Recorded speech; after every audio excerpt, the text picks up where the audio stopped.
Good morning. और सब ठीक ठाक?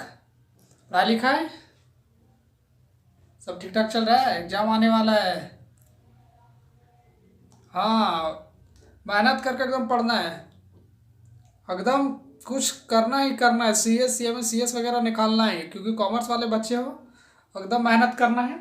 और हम भी ट्राई करेंगे कि आप लोग का एग्जाम निकले। ठीक है, तो अभी तो आप लोग 12th का हो, 11th का हो, तो अभी आप लोग मेहनत कीजिए। 12th के बाद C S C M C S के बारे में सोचा जाएगा। ठीक है, तो अभी हम लोग पार्ट 2 लेकर आए हो, ऑब्जेक्टिव क्वेश्चन। ठीक है, देखते हैं। देखिए सर, फर्स्ट क्वेश्चन लिखा हुआ आपके पास कि निम्नलिखित में से कौन सा सही समीकरण है। तो सर ये जो क्वेश्चन है आपका वो अकाउंटिंग इक्वेशन का, लेखांकन समीकरण का।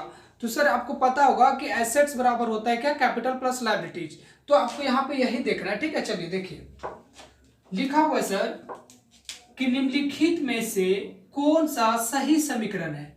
ठीक है, इक्वेशन तो assets plus capital equal liabilities. दूसरा assets minus liabilities equal capital.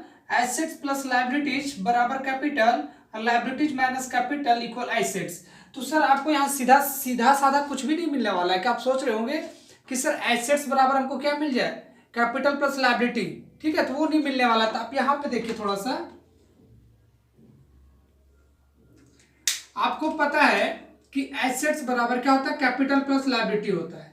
तो हम सर ये लिख सकते हैं कि कैपिटल है यहाँ पे, हम अगर लायबिलिटी को इधर कर देंगे तो क्या हो जाएगा, कैपिटल बराबर एसेट्स माइनस लायबिलिटीज। या तो क्या हो सकता है, अगर हम लायबिलिटीज को लाएं, अगर हम कैपिटल को ले आते, सी को ले आते, तो क्या हो जाता है, लायबिलिटी हो जा होगा कि नहीं होगा, होगा। तो चलिए इसमें से देखिए मिलाकर कहीं क्या है इसमें से कोई भी, तो पहला मिलाते हैं एसेट्स प्लस कैपिटल बराबर लायबिलिटीज। तो सर एसेट्स प्लस कैपिटल बराबर लायबिलिटीज नहीं होगा। फिर है एसेट्स माइनस लायबिलिटीज बराबर कैपिटल। इसमें देखिए एसेट्स माइनस लायबिलिटीज बराबर कैपिटल हो सकता है। ठीक है, क्योंकि उधर जो देखिए, इधर जो हमारा क्या था, एसेट्स बराबर क्या होता है, कैपिटल प्लस लायबिलिटी। उधर प्लस में, इधर आया तो माइनस में, तो एसेट्स माइनस लायबिलिटीज बराबर कैपिटल होगा। बाकी ये सब नहीं होगा, एसेट प्लस लायबिलिटी नहीं होगा, आपका होगा एसेट्स माइनस लायबिलिटीज बराबर कैपिटल। सही इक्वेशन होगा। ठीक है, निम्नलिखित में से सही समीकरण चुनिए। तो आपको पता है कि टोटल अमाउंट अगर समझिए कि एसेट्स का अगर 20,000 है, तो आपका अगर 15,000 कैपिटल है तो 5,000 लायबिलिटी होगा। और ये दोनों मिलाकर कितना होना चाहिए, 20,000 होना चाहिए। तो यहाँ पे देखिए 4 ऑप्शन है, 1 2 3 4 है। तो देखिए एसेट्स के नीचे, लायबिलिटीज के नीचे और कैपिटल के नीचे। ठीक है, तो आप देखिए यहाँ पे एसेट्स 2 लाख है और लायबिलिटीज 1.5 लाख और यहाँ 1.5 लाख। देखिए तो दोनों को जोड़ने पर कितना हो रहा है सर, 3 लाख हो रहा है, जबकि यहाँ एसेट्स 2 लाख है। तो हो ही नहीं सकता, क्योंकि कैपिटल प्लस लायबिलिटी बराबर भी आना चाहिए, इधर एसेट्स भी 3 लाख होना चाहिए, तो इक्वल नहीं है। देखिए सर 5,25,000 और इधर देखिए लायबिलिटीज और कैपिटल को जोड़िए, 2,12,500 और 3,12,500 हो जाता है 5 लाख। तो सर आपका सही कौन होगा, ये होगा। बाकी कहीं भी ऐड कीजिएगा सर तो बराबर नहीं होगा। ठीक है, तो आपका कौन सा सही होगा, 5,25,000 बराबर 2,12,500 लायबिलिटीज और 3,12,500 को ऐड कीजिएगा तो आपका हो जाएगा 5,25,500। तो आपका सही टिक मारना ये वाला सेकेंड। ठीक है सर, आगे देखिए, माल नगद में खरीदने से। देखिए सर, अगर आप माल नगद में खरीदते हैं तो किस पे इफेक्ट पड़ेगा, क्या एसेट्स बढ़ेगा, लायबिलिटीज घटेगा, या तो कैपिटल घटेगा, बढ़ेगा, क्या होगा, ये हमको बताना है यहाँ पे। तो देखिए माल नगद में खरीदने से, अगर माल नगद में खरीदते तो किस किस पे इफेक्ट पड़ेगा सर। पहली बात तो आपका कैश जाएगा, यानी कि संपत्ति डिक्रीज होगा। और दूसरा सर स्टॉक आएगा आपके पास, तो स्टॉक भी आपके पास क्या होगा, बढ़ेगा। तो आप देखिए इधर घटेगा इधर बढ़ेगा, यानी कि 10,000 का घट रहा है तो 10,000 का आ भी रहा है, यानी कि क्या इफेक्ट पड़ेगा, 0 का इफेक्ट पड़ेगा, यानी कि कोई प्रभाव नहीं पड़ेगा। तो चलिए सर यहाँ पे ऑप्शन देखते हैं, संपत्ति बढ़ेगी, संपत्ति में कोई प्रभाव नहीं पड़ेगा, तो संपत्ति में कोई भी प्रभाव नहीं पड़ेगा, क्योंकि 10,000 कैश जा रहा है तो 10,000 का स्टॉक भी तो आपके पास आ रहा है कि नहीं आ रहा है, तो आपका बराबर हो जाएगा। तो संपत्ति में कोई भी प्रभाव नहीं पड़ेगा नगद में माल खरीदने से। यह हरण पर ब्याज से, तो सर हरण पर ब्याज से मतलब है interest on drawing, interest on drawing, interest on drawing. तो sir interest on drawing, interest on drawing से क्या होगा, कैपिटल घटेगा कि नहीं घटेगा, घटेगा, क्योंकि ये पूंजी, आप समझिए आहरण किसको बोलते हैं, जब मालिक पर्सनल यूज के लिए पैसा ले जाता है उसको ड्रॉइंग्स बोलते हैं। तो आपको पता है कि जब ड्रॉइंग्स को मालिक तो पैसा देता नहीं है तो उसका पूंजी में ही घटाते। तो जब ड्राइंग्स करे या तो उसको ड्राइंग्स पे जो इंटरेस्ट देना है तो कहाँ से लेस होगा, कैपिटल से। तो आपका ड्राइंग इंटरेस्ट और ड्राइंग से क्या होगा, पूंजी घटेगा। और आपको पता होगा कि इंटरेस्ट ऑन कैपिटल और कैपिटल आर एडिशनल कैपिटल आने से कैपिटल बढ़ता है, तो उसी टाइप से इंटरेस्ट ऑन ड्राइंग और ड्राइंग से कैपिटल घटता है। तो देखिए यहाँ पे क्या है, पूंजी घटेगी, सॉरी इसमें नहीं है, इसमें यहाँ पर ब्याज से क्या होगा, पूंजी घटेगी। फर्स्ट ऑप्शन होगा। ड्राइंग क्या होगा, घटे अति कैपिटल घटेगा, डिक्रीज होगा। ठीक है, पूंजी बढ़ेगी नहीं, पूंजी पर कोई प्रभाव नहीं होगा, ऐसा हो ही नहीं सकता, और इनमें से कोई नहीं। तो सर आपको मानना है किससे, पूंजी घटेगी, कैपिटल डिक्रीज होगा। ठीक है, चलिए नेक्स्ट देखते हैं। वो है कि व्यवसाय की कुल संपत्तियां यानी कि एसेट्स दे रखा है, टोटल एसेट्स आपके पास 1 लाख है, तथा कुल दायित्व यानी कि टोटल लायबिलिटीज आपके पास 35,000 है। पूंजी की राशि कितनी होगी, यानी कि कैपिटल पूछ रहा है कि आपके पास कैपिटल कितना होगा। तो आप देखिए आपके पास एसेट्स दे रखा कितना, 1 लाख दिया हो। देखिए संपत्ति, देखिए संपत्तियां 1 लाख है तो एसेट्स बराबर 1 लाख, तथा कुल दायित्व यानी कि लायबिलिटीज एल दे रखा आपके पास 35,000। एल कितना दे रखा है, 35,000। आपको क्या पूछा है, कैपिटल पूछा है। तो कैपिटल, तो आपको पता है सर कि एसेट्स बराबर होता है लायबिलिटीज प्लस कैपिटल, होता है कि नहीं होता, होता है। तो देखिए 35,000 टोटल होना चाहिए कितना, 1 लाख, यानी कि टोटल 1 लाख होना चाहिए, लायबिलिटीज हमारे पास 35,000 है। तो और कितना मिलाएंगे कि एसेट से 1 लाख हो जाएगा, कितना 65,000 होगा कि नहीं होगा, तभी ना बराबर होगा। 35 प्लस 65 कितना हो जाएगा, 1 लाख हो जाएगा। तो देखिए एसेट्स बराबर 1 लाख, तो लायबिलिटीज प्लस कैपिटल भी 1 लाख। तो इसमें देखिए ऑप्शन कौन है, 65,000। ठीक है, नेक्स्ट देखिए खाते का प्रारूप किस अंग्रेजी अक्षर के समान होता है। तो सर टी के समान होता है। किसके समान होता है, टी के समान होता है। ठीक है, नेक्स्ट देखिए लेखांकन समीकरण का संबंध है। तो सर लेखांकन समीकरण का संबंध किससे है, दायित्व से है, एसेट से है और पूंजी से है ना। तो देखिए बोलता है केवल संपत्ति से, तो नहीं, केवल दायित्व से नहीं, संपत्ति एसेट्स, दायित्व मतलब लायबिलिटी, संपत्ति दायित्व तथा पूंजी से, तो तीनों से, तो यानी कि सी टिक मारेंगे। ये तीनों से संबंध है लेखांकन समीकरण का, अकाउंटिंग इक्वेशन का, या तो इनमें से कोई नहीं, नहीं हमारा ऑप्शन होगा सी। अब देखिए लेखांकन समीकरण के आधार पर रिक्त स्थानों को भरे। आप देखिए यहाँ पे दिया हुआ है एसेट्स, लायबिलिटीज और कैपिटल। तो देखिए एसेट्स कितना 35,000, तो इधर लायबिलिटीज और कैपिटल मिलाकर कितना होना चाहिए 35,000। तो देखिए यहाँ 35,000 में से कैपिटल है, लायबिलिटीज है 15,000, यानी कि 20,000 आपके पास क्या होगा, कैपिटल होगा। तो 20 और 15 हो जाएगा 35,000। फिर देखिए 40,000 है यहाँ पे, और इधर देखिए कैपिटल कितना 13,000, तो ये कितना होगा 27,000 लायबिलिटी होगा, तो मिलाकर हो जाएगा 40,000। फिर देखिए इधर 85,000 हमारे पास लायबिलिटीज और कैपिटल 17,500 है, 17,500 है। तो 85 और 17, 85 17 हो जाएगा, 7 5 12, 12 8 1 9, 9 1 10, कितना हो जाएगा, सॉरी क्या कर दिया, 17,000, ओ सॉरी यहाँ पे 17,500, 17 और 8, 17 8 हो गया हमारा 25, 25 और 1 26,000।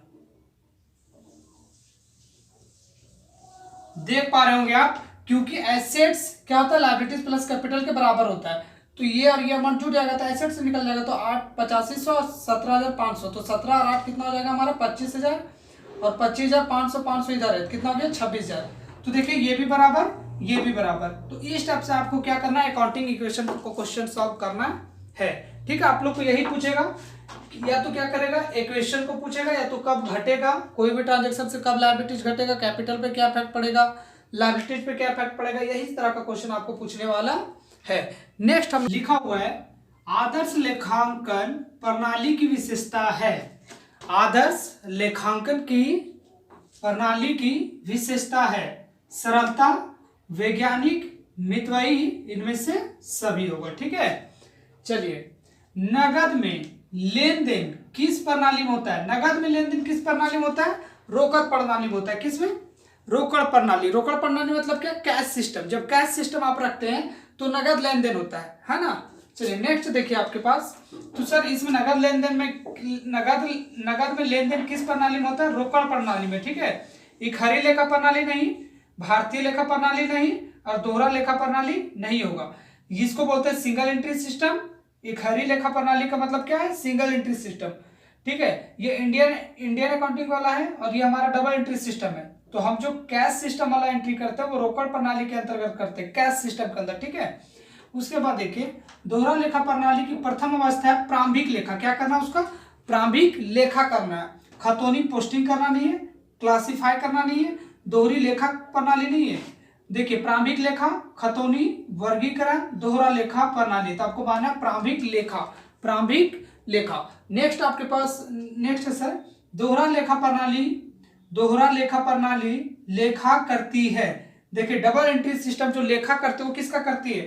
एक लेन देन की दो पक्षों की प्रविष्टि, या दो वास्तविक खातों में प्रविष्टि, या पुस्तकों के एक ही सेट्स में दो प्रविष्टियां, एक ही सेट्स में दो प्रविष्टियां। अगर आप लोग को लग रहा है थोड़ा सा दिक्कत हो रहा है तो एक बार और पढ़ देते हैं। यहां लिखा हुआ है दोहरा लेखा प्रणाली लेखा करती है एक लेन देन की दो पक्षों की प्रविष्टि। तो सर एक लेन देन की दो पक्षों की प्रविष्टि ही डबल एंट्री सिस्टम करती है। आपको पता होगा कि अगर राम को हम गुड्स बेचे नगद में तो अगर क्या कीजिएगा entry? Cash account debit to sales. तो हर एक ट्रांजेक्शन का दो इफेक्ट होता है, तो वो किसके अनुसार होता है? डबल एंट्री सिस्टम के अंतर्गत। तो बोलता है एक लेन देन की दो पक्षों की प्रविष्टि लेखा करती है दोहरा लेखा प्रणाली, ठीक है। दो वास्तविक खातों में प्रविष्टि नहीं, पुस्तकों के एक ही सेट्स में दो प्रविष्टियां, ये भी नहीं होगा। तो कौन होगा? एक लेन देन की दो पक्षों में प्रविष्टि। नेक्स्ट देखिए लिखा हुआ है दोहरा लेखा प्रणाली लेखा करती है। डबल एंट्री सिस्टम जो सिस्टम है वो किसका लेखा करती है? व्यक्तिगत खाता, वास्तविक खाता, नाम मात्र खाता, इनमें सभी करता है। पर्सनल अकाउंट को भी करता है ना, नॉमिनल अकाउंट को भी करता है, रियल अकाउंट को भी करता है। फिर हानियों तथा व्ययों को नाम, देखिए नाम लिखा हुआ है, तो नाम का मतलब क्या? डेबिट। हिंदी में नाम का इंग्लिश में होता है डेबिट, ठीक है। और देखिए यहाँ पे एक ठो और होगा जमा। तो सर जमा जब भी आएगा तो उसको समझना है क्रेडिट। कैसे सर? तो आपका अगर पैसा जमा होता बैंक में तो बोलता है कि आपका पैसा जमा हो गया, क्रेडिट हो गया। तो आपको याद रखना है जब भी जमा होगा यानी कि वो क्रेडिट, ठीक है। तो आपको याद होगा एक ठो रूल, हानियों तथा व्ययों को क्या करना है? आपको डेबिट करना है, यानी कि नाम करना है। अर्थात प्राप्तियों यानी जब रिसीविंग करते हैं या तो इनकम होता है तो उसको हम क्रेडिट करते हैं, आपको याद होगा।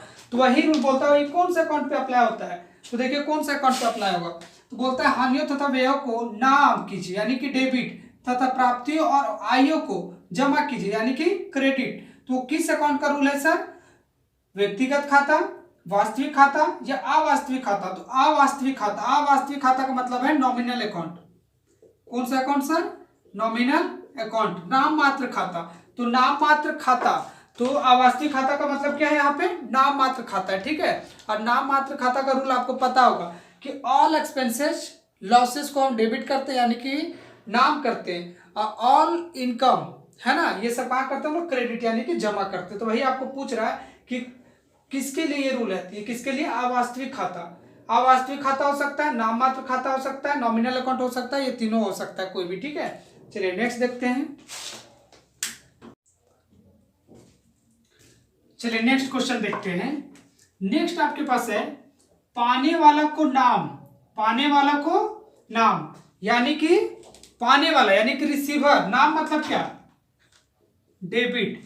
तो आपको पता होगा receiver the debit, giver the credit. और देने वालों को, देने वाला कौन यानी कि गिवर। और जमा, जमा का मतलब क्रेडिट, ठीक है। तो बोलता है ये जो नियम है वो किस अकाउंट पे लागू होता है? यानी पाने वाला को नाम और देने वाला को जमा कीजिए लागू होता है। ये किस अकाउंट पे लागू होता है? व्यक्तिगत खाता पे होता है यानी कि पर्सनल अकाउंट पे होता है, क्योंकि पर्सनल अकाउंट का ही रूल है receiver the debit, giver the credit. तो पाने वाला को नाम और देने वाला को जमा करते हो किस अकाउंट का नियम है? वो व्यक्तिगत खाता यानी कि पर्सनल अकाउंट का है। तो आपको टिक मारना व्यक्तिगत खाता। वास्तविक खाता यानी कि रियल अकाउंट में नहीं। अवास्तविक खाता आपका पता है यानी नॉमिनल अकाउंट, इनमें से कोई नहीं, ठीक है। तो आपको टिक किस में मारना? व्यक्तिगत खाता में। फिर बोलता है अदंत व्यय की प्रकृति होती है। अदंत व्यय का मतलब आउटस्टैंडिंग एक्सपेंसेस, जैसे कि आपने रेंट बकाया है, सैलरी बकाया, तो ये सब चीजें जब बकाया होती है तो आपको पता होगा जितने भी एडवांस है, आउटस्टैंडिंग है, प्रीपेड है, ये सब किस तरह का अकाउंट है? पर्सनल रिप्रेजेंटेटिव अकाउंट है, क्योंकि ये किसी ना किसी आदमी को रिप्रेजेंट करता है। ठीक है, तो आपको हमेशा मारना है किसमें? व्यक्तिगत प्रतिनिधि अकाउंट में। ठीक है, तो चलिए, यानी कि पर्सनल रिप्रेजेंटेटिव अकाउंट में, तो उसका हिंदी होता है व्यक्ति। देखिए यहाँ पे है, कहाँ पे हम लोग थे? अदंत व्यय की प्रकृति होती है, तो यहाँ लिखा हुआ अवास्तविक खाता में, और दूसरा देखिए लिखा हुआ है प्रतिनिधि व्यक्ति खाता। प्रतिनिधि व्यक्ति खाता का मतलब वही है पर्सनल रिप्रेजेंटेटिव अकाउंट। आप पढ़े होंगे कि पर्सनल अकाउंट कितने तरह के होते हैं? आर्टिफिशियल होते हैं ना, फिर रिप्रेजेंटेटिव होते हैं, नेचुरल होते हैं, ये 3 तरह का होते हैं। तो अब देखिए ये किस तरह का अकाउंट होगा? रिप्रेजेंटेटिव अकाउंट है, यानी प्रतिनिधि व्यक्ति खाता है। अगर रिप्रेजेंटेटिव व्यक्ति खाता, प्रतिनिधि व्यक्ति खाता अगर नहीं दिया हुआ है तो हम व्यक्तिगत खाता में मार देंगे। ठीक है, लेकिन अगर वो दे रखा है, देखिए यहाँ पे दोनों दे रखा है, व्यक्ति खाता यानी पर्सनल अकाउंट भी दे रखा है और रिप्रेजेंटेटिव पर्सनल अकाउंट भी दे रखा है, तो हम किस में मारेंगे? रिप्रेजेंटेटिव पर्सनल अकाउंट में मारेंगे। अगर प्रतिनिधि व्यक्ति खाता नहीं दिया रहता तो हम मारते व्यक्तिगत खाता में मारते, और व्यक्ति खाता का मतलब यहाँ पे पर्सनल अकाउंट, व्यक्तिगत खाता। ठीक है, चलिए नेक्स्ट देखते हैं। पूर्वदंत व्यय खाता है, पूर्वदंत व्यय खाता है, तो आपको हम बोले पूर्वदंत, अदंत, एडवांस, अग्रिम, ये सब जितने भी है सब पर्सनल अकाउंट है। पर्सनल अकाउंट के अंदर किसके अंतर्गत है? पर्सनल रिप्रेजेंटेटिव अकाउंट के अंदर है, प्रतिनिधि व्यक्तिगत खाता के अंतर्गत है। लेकिन इस क्वेश्चन में प्रतिनिधि व्यक्तिगत खाता नहीं दिया हुआ है, तो हम किस में मार देंगे?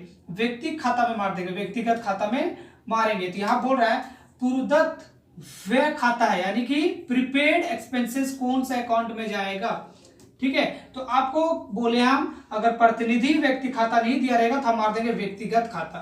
ठीक है, क्योंकि ये व्यक्तिगत खाता के अंदर बटा हुआ है, तो यहाँ तो नहीं दे रखा, तो हम किसको मार दिए? व्यक्तिगत खाता। तो ये सब जितना भी है इस सब का नेचर किस तरह का? पर्सनल अकाउंट के नेचर है। पर्सनल अकाउंट में किसका? पर्सनल रिप्रेजेंटेटिव अकाउंट का नेचर है। आप देखिए डूबत ऋण खाता है, तो आपको पता है जितना भी लॉस और एक्सपेंसिव प्रॉफिट वाले चीज होते हैं वो नॉमिनल अकाउंट में जाते हैं, नाममात्र खाता में जाते हैं। तो इसका नेचर क्या होगा? तो बोलता है डूबत ऋण खाता है, तो व्यक्तिगत खाता, वास्तविक खाता, नाममात्र खाता, इनमें से कोई नहीं, तो हमारे नाममात्र खाता नॉमिनल अकाउंट है। आप देखिए स्वामी का खाता है, यानी कि कैपिटल अकाउंट है, तो सर कैपिटल अकाउंट एक पर्सनल अकाउंट है क्योंकि वो भी एक आदमी है ना, क्योंकि देखिए कैपिटल को हम लोग किधर लिखते हैं? क्रेडिट में, तो वो होता है गिवर। मालिक कौन होता है? देने वाला, स्वामी। तो इसलिए हम इसको ट्रीट कैसे करते हैं? एज ए पर्सनल अकाउंट, यानी कि व्यक्तिगत खाता होगा। फिर देखिए अपर्याप्त ऋण की स्थिति में किस खाता को जमा किया जाता है? तो जमा का मतलब क्रेडिट किया जाता है, क्रेडिट किया जाता है। तो आपको पता है कि जब कोई भी अगर मान लीजिए किसी को उधार हम बेचे तो उसका एंट्री क्या करते हैं?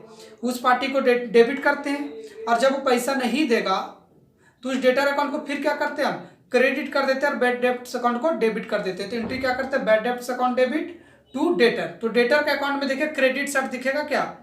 बैड डेब्ट। तो इसलिए बोल रहा है कि किस अकाउंट को ये इफेक्ट करेगा क्रेडिट साइड में। तो आपको क्या करना है? बोलता है अपर्याप्त ऋण खाता में क्रेडिट होगा, लेनदार खाता में होगा या देनदार खाता में होगा? डेटर का अकाउंट में होगा। जो देने वाला है उसके अकाउंट में क्या हो जाएगा? क्रेडिट हो जाएगा, क्योंकि नहीं देने के कारण घटेगा। ठीक है, चलिए नेक्स्ट करते हैं हम लोग, नेक्स्ट करते हैं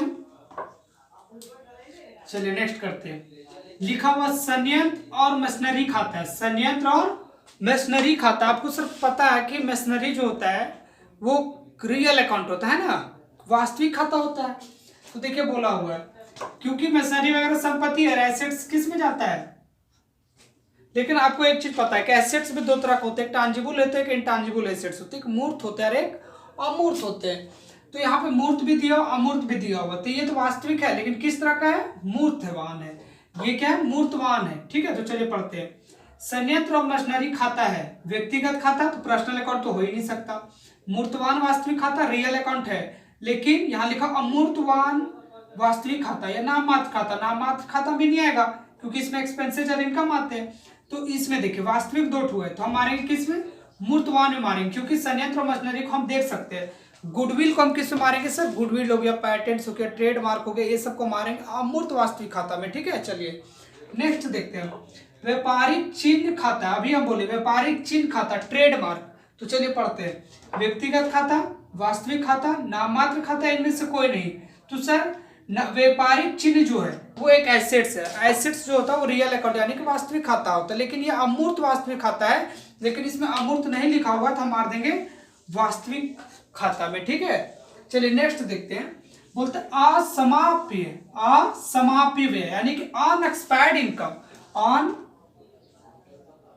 अनएक्सपायर्ड इनकम यानी कि एक्सपायर्ड नहीं हुआ अभी। मान लीजिए हम 3 महीना का दे रखा है, अभी 2 ही महीना का गया, 1 महीना का और बचा हुआ, तो जो 1 महीना का बचा हुआ अनएक्सपायर्ड एक्सपेंसेज है वो अभी आपके लिए एसेट्स है। और हम बोले हुए जो आपके पास एडवांस है, प्रीपेड है, ये सब जितने भी है ये कौन सा अकाउंट में जाते हैं? पर्सनल रिप्रेजेंटेटिव अकाउंट में जाते हैं। अगर ये पर्सनल रिप्रेजेंटेटिव अकाउंट में नहीं जा पा रहा है तो इसको हम डाल देंगे पर्सनल अकाउंट, व्यक्ति खाता या तो व्यक्तिगत खाता में। तो चलिए देखते हैं यहाँ आज समाप्य व्यय है, वास्तविक खाता, नाममात्र खाता है, व्यक्तिगत खाता। देखिए यहाँ पे दे रखा है प्रतिनिधि व्यक्तिगत खाता, तो दोनों दे रखा है, तो हम मारेंगे प्रतिनिधि व्यक्तिगत खाता। जब ये नहीं दिया रहेगा तो हम मारेंगे व्यक्तिगत खाता में मारेंगे।